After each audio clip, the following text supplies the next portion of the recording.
Hello again, KCIW listeners, and welcome to Curry Café. I'm volunteer Rick McNamara with your host, Ray Gary, KCIW's famous radio personality. Every Sunday afternoon, we put together a panel of guests to discuss topics of interest in our community. Listeners can participate in our show by texting in questions or comments to 541-661-4098. Again, that's 541-661-4098. Before we begin, I would like to let our listeners know that KCIW is an all-volunteer community radio station that depends on our volunteers, sponsors, underwriters, and local businesses with their generous donations to keep us on the air. If you'd like to help us out, please go to kciw.org. And speaking of local businesses, KCIW and Curry Café would like to thank our sponsor, Z-Clean Laundry, located at 1107 Chetco Avenue in Brookings. Z-Clean will wash and fold your laundry within 2 to 3 days after drop-off and can rush the order if you need it sooner. They can also handle large loads like comforters. They offer dry cleaning and can take care of linen services. KCIW appreciates and thanks them for their generous donation and support for community radio. And one last thing, since we're discussing religion and spirituality today, which we've done in the past, KCIW just wants to let listeners know that KCIW encourages healthy discussions on wide-ranging issues without endorsing specific opinions. Okay, Mr. Ray, I'm finally done, and you can take it away. Ray lost his headset. He got upset. I think we ought to have another program on the schedule just for your opening there. Okay. Is the show almost over? We're just beginning. Here we go. Okay, as always, we search every nook and cranny of the community to find interesting guests. And today I think we have some very interesting guests, and they're going to introduce themselves in just a second here, tell you what it is they're going to be talking about. And Jeff, I hope you're listening. You're going to like this one. So let's start with going around the table clockwise. We can introduce ourselves. Yes, I'm Julie Freeman, and in the Harbor, Oregon, for 11 years. And do you want to give us a little preview of what you're going to be talking about? Yes, we're going to be talking about taking the next spiritual step. And there'll be anybody who wants to text in is more than welcome to. And we have a lot of discussion that we want to share with you. Okay. My name is John Reese. I'm actually from Coos Bay. I've lived all across the country.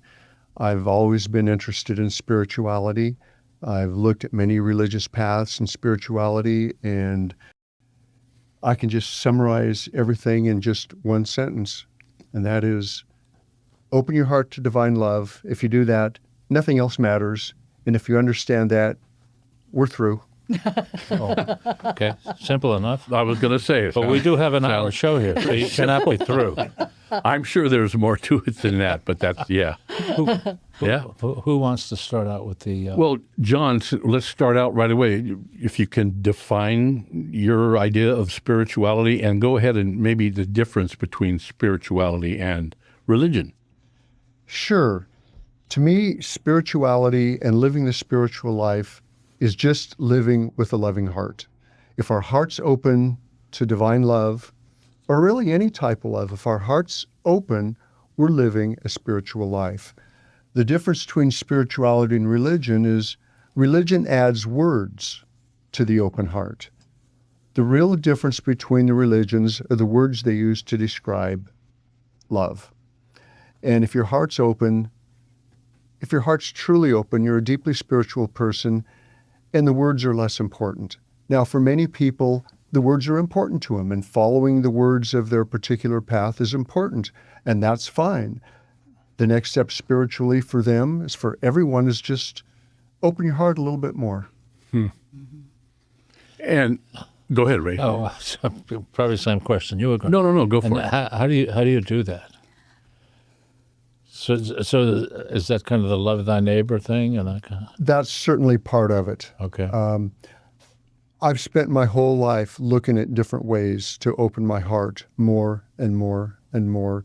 My whole spiritual practice is doing that. It's a lifetime of joy because everything I do, I try to get more open. A simple spiritual exercise, we'll talk more about these a little later as we go on, but one of them is simply walking on the beach. We have such incredibly beautiful beaches here. I walk on the beach and I simply watch the waves, I watch the birds, I breathe that fresh air, and my heart just opens. That's a very simple way to enhance my own spirituality. Well, that's you're talking right up my alley. I even wrote that down. My living up here, number one, living up here where we live is a special place, I think. I think this is one of the most beautiful spots in the world.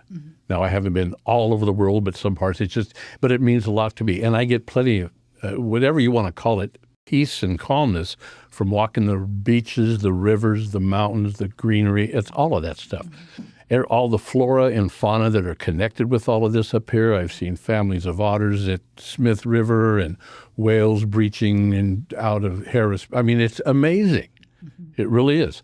So and I guess I would get my, whatever you want to call it, your spirituality from that mainly. Not from really a book or maybe some readings, but mostly just from that. Being out in nature. Mother Nature is pretty fantastic to me. Yeah. Yeah. The difference between spirituality and religion, there's a special feeling, a higher form of love that surpasses human love. The minute that you feel that you want to dictate or say put conditions on others, you're using your human love. It's not divine love or unconditional love. And that's a big difference between religion and spirituality. The minute fear steps in, judgment, you're not living a spiritual life. Boy, and I tell you, from my life, growing up secular my whole life, the fear and the judgment was a real negative part of religion to me. And it just never made sense that was a path to supposedly salvation. I just don't look at it that way. But when you say judgment, you're talking about judging another person? Exactly. Okay, so I have a neighbor that beats his dog constantly.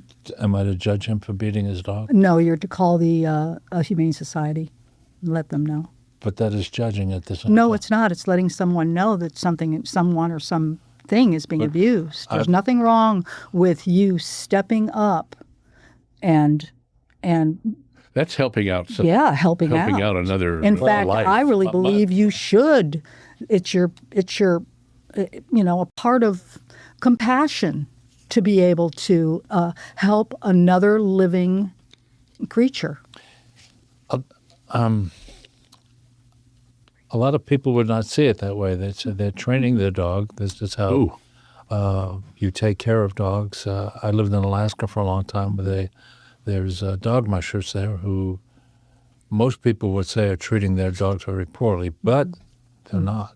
They're treating them differently because that's their judgment as the way they'd be treated. And that's where karma comes in. We all have to learn our lessons. And sometimes it's best not to step in and just allow another person to learn their lessons. Eventually, they will. And I'm of the belief that, I know that we're, quote, superior to animals, but animals to me are also important. Animals are soul too. I believe that. I believe that.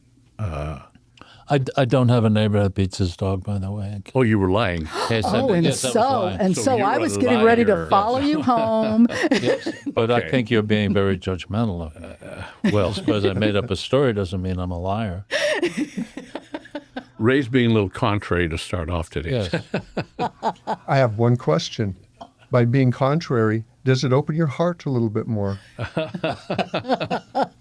If it opens your heart, you're being spiritual. I think Rick said something in the beginning about all these comments were entertainment purposes only. Well, I think it goes a little deeper than that. But Okay. well, I'll stick with this animal thing in a little bit because the religions that have been, how do I put it, proselytized to me over the years, which I've never understood or agreed with. Back to the animals again. I think animals are important in our life, and yes, we're superior, but we don't have to be cruel to these animals. Absolutely. At all. And I talking about the overall enjoyment of nature. Conversely, there are a lot of there's some cruel death and destruction out there, right? In the world, whether it's floods, droughts, fires, Float the nation into the back into the Stone Age. all of that. But it's just life that we have to deal with. It's just trying to remain on a good path, witnessing all that. And I just have never believed that a lot from the religion part of it, that it's punishment from some omnipotent being of, let's say, I've heard that 9/11 being caused by homosexuality, number one, that kind of stuff. And we all know it was the part, Jews. well, that's the part of religion that I just have never followed. But a spiritual path isn't that way. Yeah. I don't believe. We do have to accept the way life can be. And yes, it can be cruel sometimes. Yes, it can. But that's what it's all about. Correct. Is it's really not about right and wrong. It's about learning lessons. That's where you grow. That's taking the next spiritual step. That's taking responsibility for what you do and what you say. Getting back to animals, the difference between humans and animals is animals know, but humans know that they know. Oh, yeah. Yeah. And sometimes what we know isn't or what we think we know isn't the correct. And that's where compassion steps in and a loving Compassion heart, is like huge. John says. Compassion is huge. And John, back to you say, open your heart. I think that's a very important thing to do. Absolutely. Your comment about humans being superior to animals, sometimes I look at an animal and sometimes I can see an animal whose heart is more open than mine. I can't say I'm superior if their heart is more open than mine. That's a pretty good point. That is a Pretty great good point. And yeah, when I had my last dog I had is gone now, but yeah, I kind of thought, oh man, this little girl has more going than I do sometime. We can learn so much from animals. I think so too. I think so too. Especially dogs. The incredible love and loyalty of a good dog is just phenomenal. It's almost beyond understanding sometimes. My latest, back to the spiritual walk, if you will, I live right near the Winchuck River. And lately a friend of mine turned me on to feeding the crows peanuts, unsalted peanuts in the shell. And I walk out there now, and I've been doing this for like 2 or 3 months. And the minute I pull up, I hear them start to caw. And I truly believe they know who's coming. Oh, you bet. And I have a blast just walking along, flinging out a few peanuts and watching them come around. I'm trying to get them to come closer. And my point is that's how I commune with nature a little bit. And that is opening your heart. I think as simple as that. I think it is too. Absolutely. Yeah. So. Yeah, they know your car. They know you. They know. And they know that yum that you're giving them. Thing is, I'll sit down on a driftwood log or something one time, and then I'll start plowing through them myself. So I got to be careful. Huh? Hard to put down. Yeah. That's great. So, and I know that you mentioned dreams, dreams being a part of, you haven't mentioned it, but I did some research, and dreams are part of this spiritual movement? Yes. Dreams are actually a way that spirit, whatever we want to call it, God, spirit, whatever lies beyond, it's a way of communicating with us. Because our normal human mind blocks, and it's just what it does. It blocks things. And so the spirit communicates to us through the images of our dreams. And it's a way that we can enhance our spirituality by learning to understand our dreams. I've kept a dream journal pretty much my whole life. Oh, my. And I am fairly adept at interpreting my dreams at this point. And it's very helpful because it's direct communication between what we call spirit and myself. It's spirit coming to me very personally and saying, "Hey, you, what about this?" And I go, "Thank you.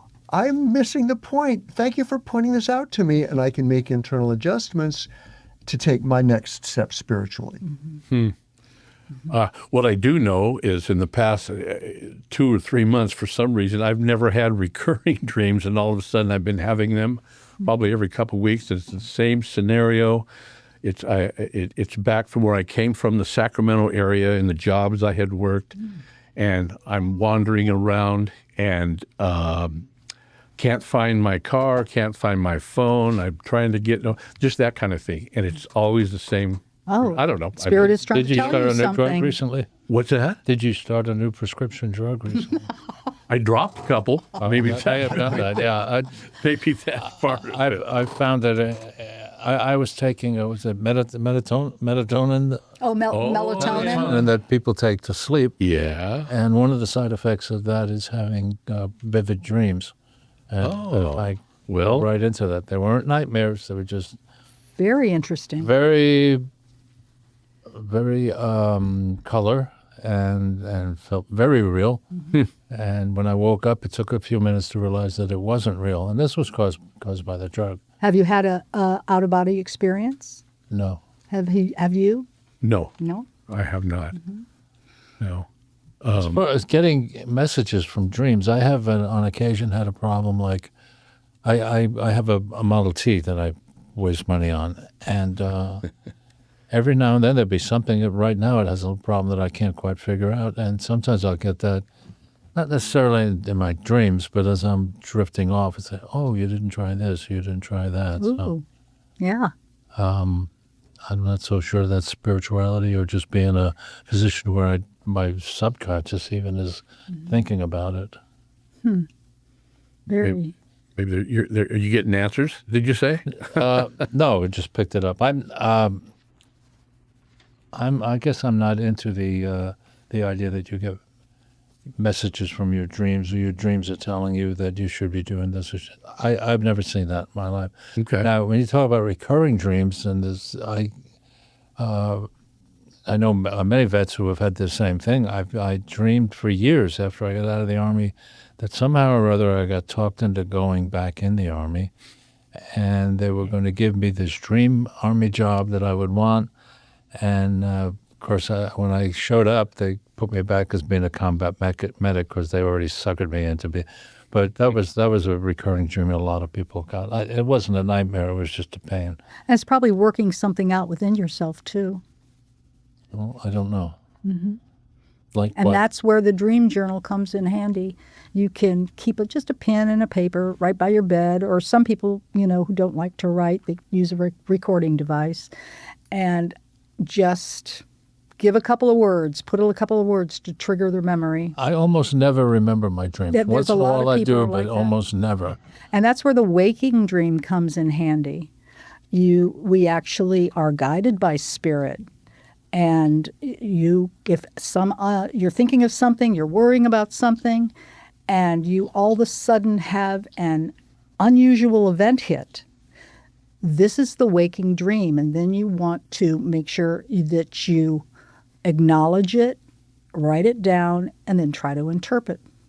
Like, say you're having problems at home. Maybe a wife is having problems with their daughter, and they're having conflict. And the wife is going through the grocery store and walking down the aisles, thinking about the conflict that she's having with her daughter. And all of a sudden in front of her is a pink horse. There was a stuffed animal that's fallen onto the floor or into the store. And she looks at it, picks it up, puts it back in place maybe, or walks by it, whatever.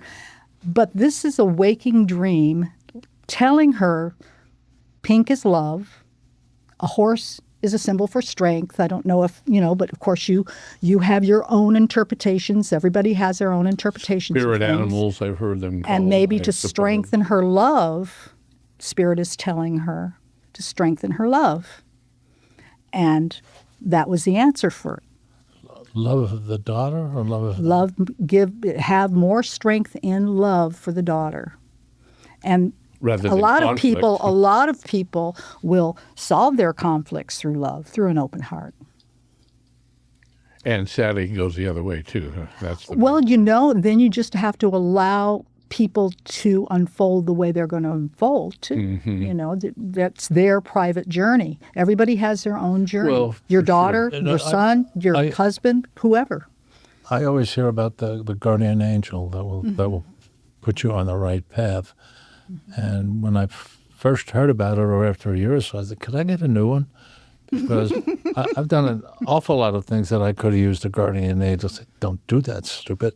Or supposedly a lot of people believe that your mother or whatever stays with you to help you. No, Mom would have never got me in some of the situations I found myself in out of sheer stupidity. Okay, and let's expand on that a little bit, talking about your spirit, like the spirit of your mom or the spirit of your father, that type of thing. Supposedly. Okay, what about in the afterlife and souls? Mm-hmm. I mean, do you both believe in like an afterlife? Oh, absolutely. And souls? Absolutely. Okay. This is all like a big schoolroom, isn't it, John? We're learning, we're growing, we're having to work off karma. Look, and eventually you'll get to a point where you start to wake up, and One you of start. the questions that follow up on what you're talking about is, with an effective spiritual practice, we can access the worlds beyond the physical that we will live in when we drop our physical body. When our physical body dies, we don't die. We're spiritual beings. We're independent of our physical body. Yes, our physical body will die. We will not, ever. And with an effective spiritual practice, we can actually experience and visit temporarily those worlds beyond the physical world. Mm. We are soul. We have a body. We are not a body who has a soul. Okay, yeah. So we are immortal. We have always been. We have experienced and experienced and experienced, and getting to the point you'll never be as high as you are right now. This is a very awakened time for you. Well, And then all you have to do is learn how to take the next step, the next level, the next rung of the ladder. my late wife, God love her, she was a big believer in souls going on. But she she always claimed, Rick, you're a new soul and you got to come back a few more times. Yeah. Whether it's true or not, I don't know, but that was her feeling. And So. there you go. In other words, I was a little reluctant to learn a few lessons in this life. We'll see where it goes. My ex said I was far advanced in my progression. I might question that one. Evidently, she just did too teasing her. because she left me. So Ultimately, the only criteria for advanced versus young souls is the ability to give and receive divine love. Wow. Yeah. Nothing else matters.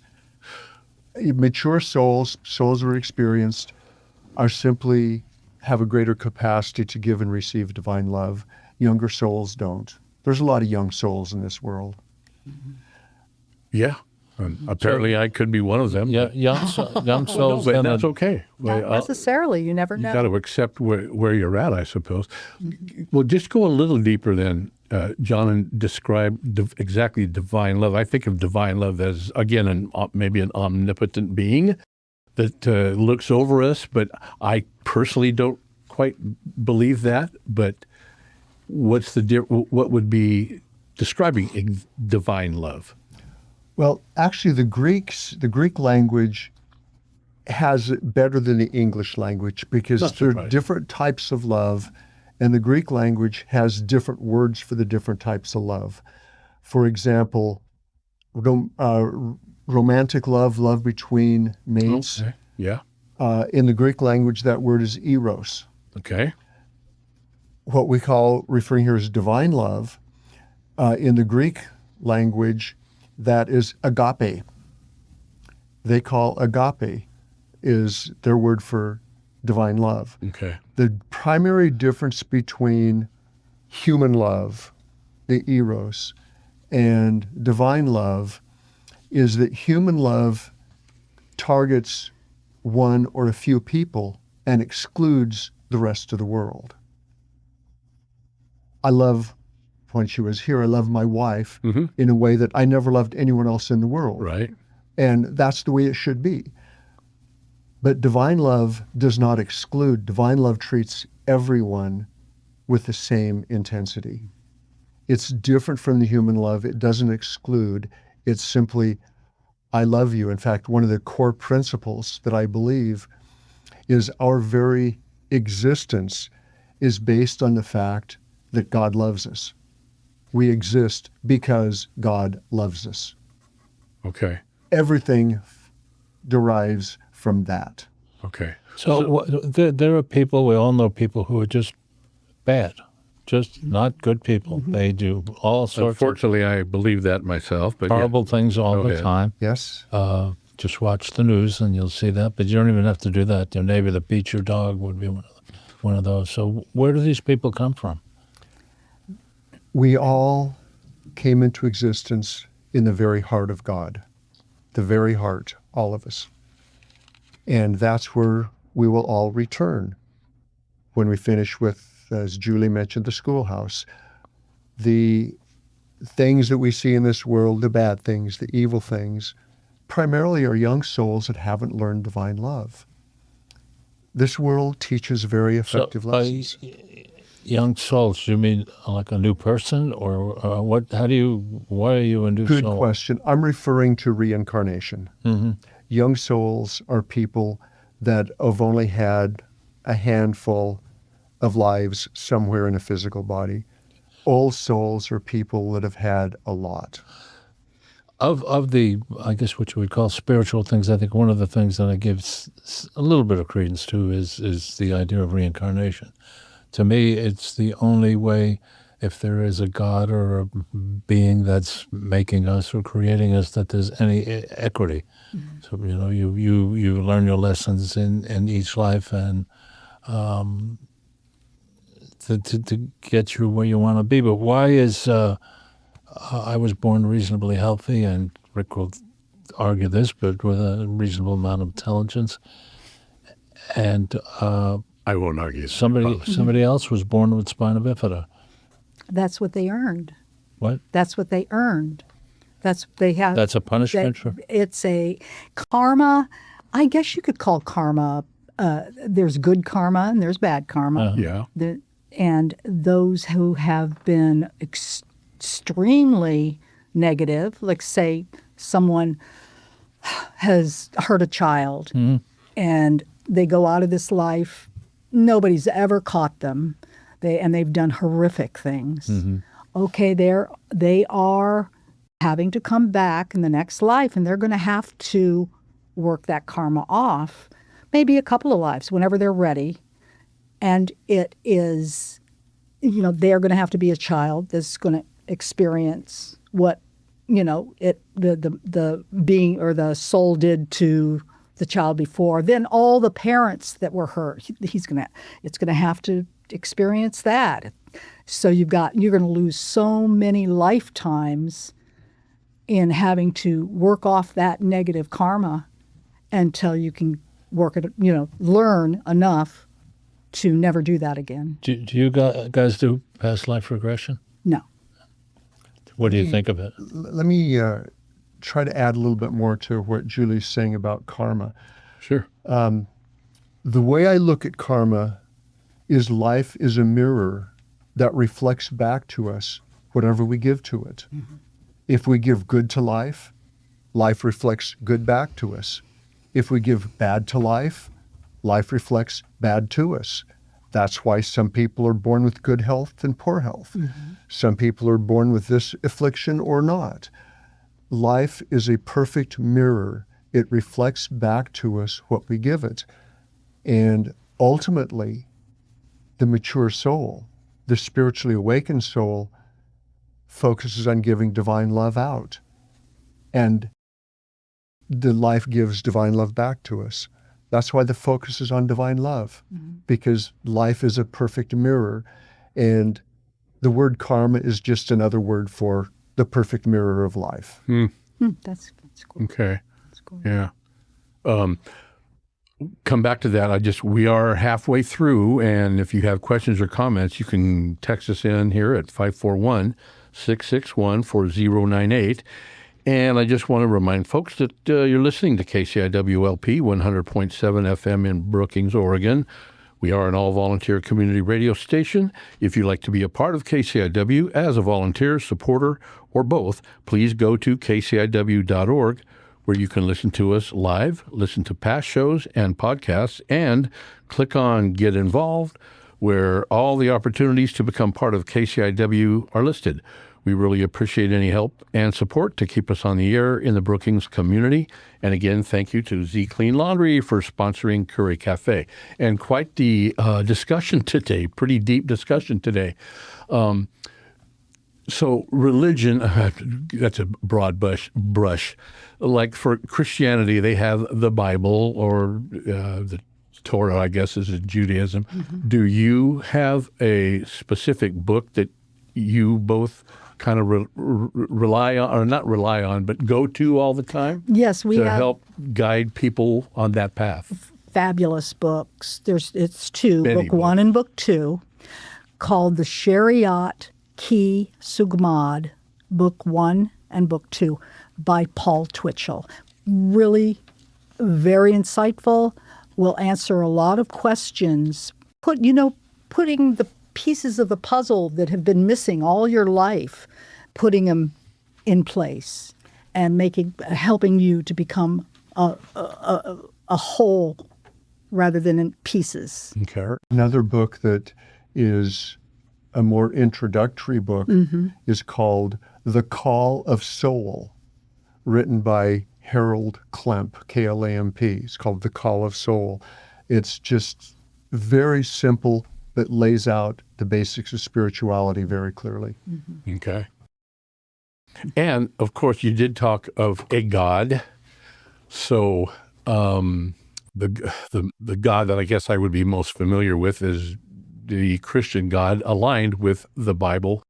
But the Bible doesn't come into any of the spirituality you are both talking about, or does it? Well, God is God. I wonder about that. Yeah. See, to me, the Holy Spirit is the Spirit we're talking about. okay. It's all about belief, faith, Okay. opening your heart, and becoming more, Okay. growing toward betterment as best as you can, Right. which will eventually get you that next step. So you say God is God. There is a God. There is a person or a being that is. It's a being that's beyond our little human minds to comprehend. It is so. Well, it must be, because it's hard to comprehend every version that I've ever heard. The James Webb Telescope. Oh, gosh. And we're just Amazing. discovering all these galaxies and how vast just a tiny portion of the universe is. The infinity of God is so incomprehensible, it's beyond concept for us, for yeah. our little... It makes my head hurt when they start telling me about these. So is there a physical place that is heaven? It's an ocean of love and mercy. It's not physical. It's not in this world. No, it's not a physical. There are many levels of heaven. The Christian Bible talks about the third level of heaven. But what about the fourth level, or the fifth level? I didn't know that because I'm not a scholar. And of the there's Bible, always but- one more step. Could you explain those levels? Because I'm Well, not familiar with if them. there's always one more step, And there's always one more step in awakening. How else do you have beings like Jesus and the angels and the masters and the spiritual hierarchy? I think follow up in your question, maybe a little bit differently, is there are many levels. The simplest approach is say there's two levels. There's this physical world, and then there's one world beyond, which we'll call heaven. The physical world is one we're familiar with. The one beyond it, and the reality, there's actually hundreds of levels of heaven, and they're actually structured, but the primary difference is the higher we go into the heavenly worlds, the less bad things there are, and the more the worlds are based on divine love and nothing but divine love. And joy and beauty and peace. And how would you come up with these ideas? I'm just curious. I mean, inside your souls, you feel that is definitely the way it is, correct? You have it. And you talked about, I don't know about past lives or reincarnation. Have either one of you been informed by that? Somebody else that has experienced that? I'm aware of a number of my past lives. I don't talk about them because they are past. Okay. I'm much more spiritually advanced today than I was in any of my past lives, so I've moved on. I did a past life regression, I think, one time, and I came away thinking it's interesting. And like I said before, it seems to me to be the only thing that it can be, if there's any fairness in the world, the way people. But yeah, I've always thought that I've had a real affinity for things that occurred during the World War II eras, the music, and when I watch movies where they're at the USO dance and is getting ready to go off to battle tomorrow and all, I feel like, I understand all that. And that's the key right there, being drawn to a particular area, being drawn to a particular timeline. That your spirit is giving you clues as to who you were. So in this session we did several different sessions, and so I had some indications to being a kid during the Dust Bowl was one thing, which would have had me as old enough to be drafted or be in the military, and other things like that. I have affinity towards certain things, and people could say it's a past life thing.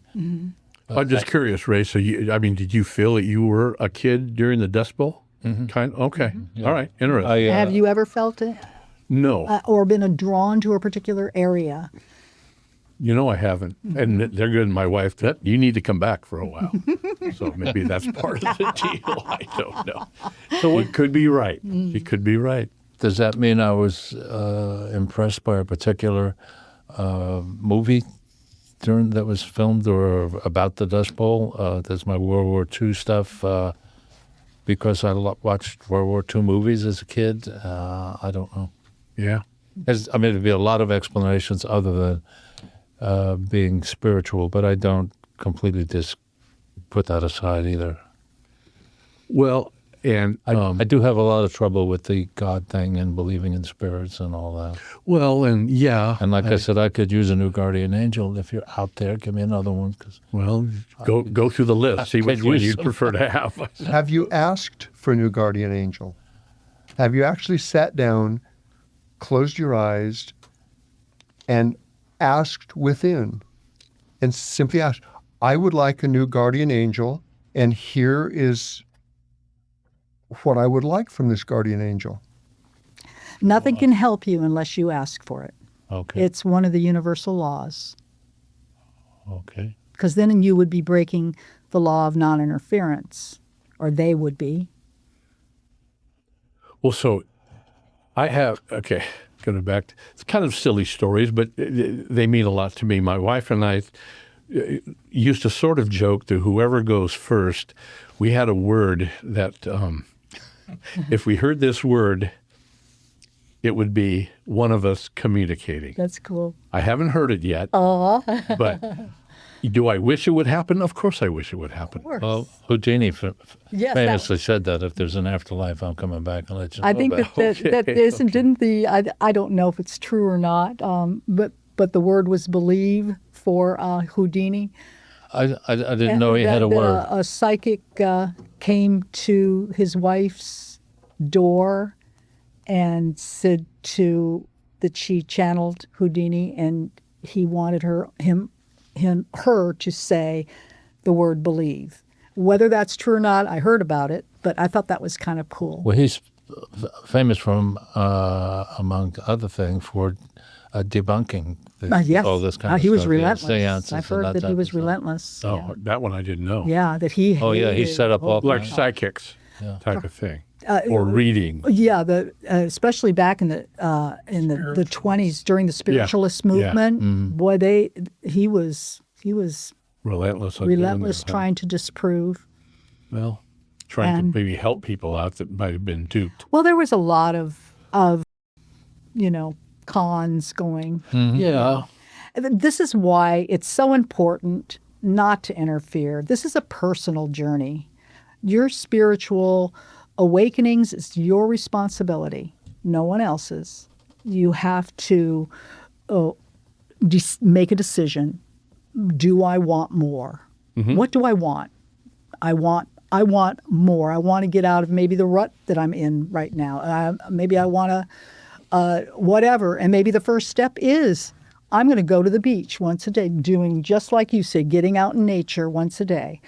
That's more. That's something that's going to bring you peace. It's going to bring you a little bit of upliftment because nature. A lot of upliftment Yes. of what you're just talking about. It made me think before you even said it. I thought, because everybody throughout life, you have your hard times, your good times, and the hard times could be pretty rough. But ever since I've moved up here, my hard times are a lot less than they were. And maybe part of that's age and maturity. I don't know. The relaxed living you Yes. experience. It is. Yes. It is. It is a. This is a spiritual area because it is so beautiful. Yeah. Because how could you? We did do a show, if you remember, Ray, way back. We did the vortex areas, if you will. I think this was one of them. Sedona, Arizona was one of which my wife and I have been to, and it's pretty magical down there. But I think Mount Shasta, anyway, that kind of a thing. But all these areas they're pristine and beautiful, and I think that's part of the deal, where you can open up your heart more. I think I'd like to come back just briefly a story to a topic we were just talking about, and that is when loved ones cross over to the other side. Yeah. I was a caregiver for 5 years for my wife. This year, her health failed, and then she left. She left this world. There was never any overt words or communication, but she did come by a number of times during those first few months to let me know she was okay. After she passed. After she passed. Okay. And it wasn't words. There was just a feeling in my heart that a little extra burst of divine love just seemingly coming from nowhere, just all of a sudden, and there was just more love in my heart, and it just felt like her.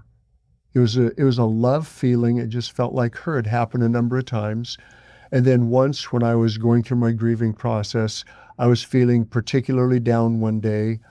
I sat down, closed my eyes, went into a very, very deep meditation, and I was actually able to send my divine love out and touch her and connect with her where she was. And she immediately sent divine love back to me, closed the communication loop, and it helped me through that process. Well, that could sound like a beautiful thing. Yeah, It was really does. wonderful. if more people that were grieving could adapt that, would be, they'd be happier.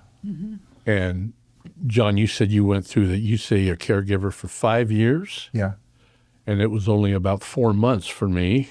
But I had a point there, and then it left me. Well, it's just good to know that you could get through that, because getting through that caregiver part, is pretty rough. And we all know. Your wife passed away? Yes, she passed away. And did you have an experience with her? No, I told you the joke was I'll say this word and I'll communicate. Yeah. I'm still waiting. You're still waiting for the word? But What if it was something like good morning? well, Then you're there, man. if it was her voice, I did. But this particular It word, has I'm to still be- waiting for. And I Maybe all you're mentioned it here. supposed to just have that love connection through divine love rather than worrying about It could be. It could be. Just take a I do moment. know that and I was lucky to have a lot of family members care for her at the same time. That's a big deal.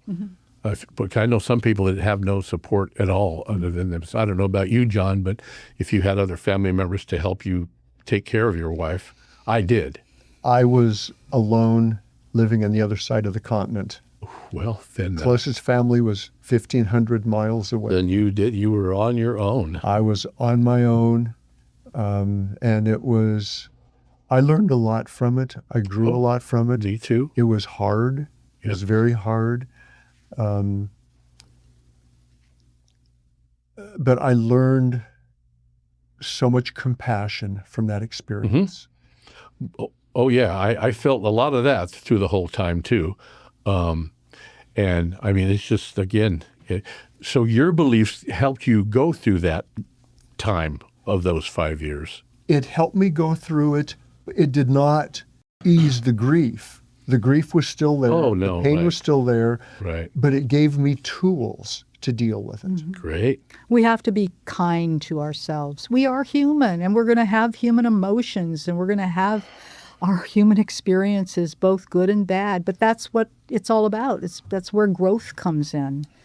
Let me just quick interrupt. We have about 12 minutes left. If you want to participate here, it's 541-661-4098. 541-661-4098. That will get you to our text line, and our text operators are standing by waiting. Bye. Well, Julie, and you said something very pertinent about be kind to ourselves. I have trouble doing that in my life. I tell you what, a great spiritual exercise. Look in the mirror every morning and say, I love you. You're great. You're going to be fine. Whatever it takes. Give yourself a pat on the back. You wouldn't believe the shift of energy that will happen just giving yourself a hug. Well, Or looking in the mirror and saying it, you're good, you're doing great, you're fine, it's all going to be wonderful. that sounds beautiful. What I have started doing in the last few months, for some reason, it finally dawned on me. And it's funny, my youngest granddaughter many years ago told me, Grandpa, you ought to do some breathing exercises in the morning. I just started doing that about 3, maybe 4 months ago. Oh, good for you. And it does start my day off in my whole, I do feel better after that. I mean, it's just a certain little ritual that I have. It's not from a book or anything, but makes me feel like, rather than, well, I don't have a TV anymore, and that's another help. But rather than get up and start plowing through my phone and looking at that, I just put everything down, and we'll have that first cup of coffee and then go through some nice breathing exercises. If people could just take a moment when they wake up and do that deep breathing, and there is a spiritual word that you can use that is another name for divine love. It's an ancient word, and it's called Hue. And you just sing it to yourself. Okay. But you want to think of something that you love first. It could be anything. It could be petting a little kitten. It could be anything you want. And then you just take those deep breaths and look at the center of right between the eyebrows and the third eye area, they call it. Okay. And just a blank screen, and then just do Hue, H-U, singing it like a Hue. Like a chant. And think of something that you love. Yeah. Yeah. It's amazing. Huh. You will find your life changing. If you look at, do a search on the word hue, you find the ancient Egyptians during those early periods of Egypt To them, the sound of hue was the very, very first act of creation. Oh, really? Out of the void of God, the very first step in creation was creating the sound hue. Now, it's funny you say that. You did mention, I will admit, a time of life where I guess if I could pick one just to go back to mostly out of curiosity, but would be the ancient Egypt. I would like to walk around to see what actually they were doing, that type of thing. Oh, and I you mean, never know It's that. not my favorite landscape out in the desert like that, but that was kind of a draw, yeah. a curiosity. And they had a lot of intelligence. I mean, what they built and, yeah. Yeah. And that might be And that's one of where your you past lives. You never know. Well, it could have been. And that's Was where one of mine. What, the and- Egyptians? Yes. Okay. And when you think about, how many lives that we probably have been through, be probably amazed. Well, and John, you said you've had multiple from what you. Do you remember particular ones, or is it just kind of a quick blur, if you will? I doubt it's a quick blur. There's a few particular ones, but I had a sequence of lives during one period that I had multiple lives in a sequence in a particular culture, and I ended up mastering a part of that culture, mastered the religious part of that culture. And what did it earn me? I'm back here again. Back enjoying it, though, enjoying life. It sounds Learning, like. because what And happened continuing to learn. in that, what I learned, or what I didn't learn, I should say, in those past lives, was how to live with divine love, Oh, okay. how to give it and how to receive it. Like Julie, you were talking about looking in the mirror and saying, "I love you." Yeah. Right. This is receiving divine love. We have to feel worthy of it. And that's what I failed to get in these past lifetimes. I failed to grasp the ability to both give and receive divine love. And that's why I'm here again, so I can better learn that. And how can you love others if you can't love yourself? Yeah. Number one is loving yourself. Agreed. Yeah. And like I said, a lot of us have trouble doing that. And they do. And there's more people than you think that are like I that. believe Yeah. And all it is just, don't be so hard on yourself. Well, sometimes it's been hard to think that, but yeah, for sure. So, John, now, do you feel this might be the last life you have to go through? Or do you think maybe you just don't know, like most of us don't, or do you think you come back for even better enlightenment, or that you've reached the pinnacle? How's that? That's a very interesting question, because it raises the question, what do people do when we've finished, when we've learned divine love? We enter into heaven for the last time. What are we going to do? Sit on a cloud and play a harp? Well, that's one of the things I've always wondered is heaven must be awfully crowded. And what do you do there? There's a song, isn't there? Heaven is a place nothing happens. Oh, that one I don't know. Well, in the Bible, it said, as above, so below. I'm sorry? And in the Bible, it says, as above, so below.